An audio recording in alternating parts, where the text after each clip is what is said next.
आज चाहिँ हाम्रो के बनिँदैछ भन्दाखेरि चाहिँ सुँगुरको मासुको चटनी बनिँदैछ यहाँनिर हो। एकदम रेडी हुँदैछ यहाँनिर।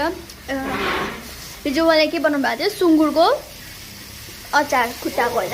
आज चाहिँ मासुको चाहिँ के बनाउनु हुँदैछ यहाँनिर, अचारै यस्तो मजाले बनाउनु भएको छ हो। कुक चाहिँ यहाँ हुनुहुन्छ हो, यता भेट्नु होला कुक एकचोटि।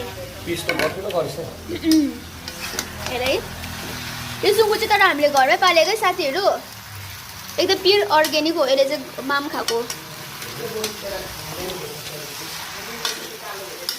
हामीले यो हल्दी हाल्यो, अन्त यो मिर्ची भन्छ नि है, मिर्ची टमाटर सबै मिक्स गरेर चाहिँ दामी बनिँदैछ।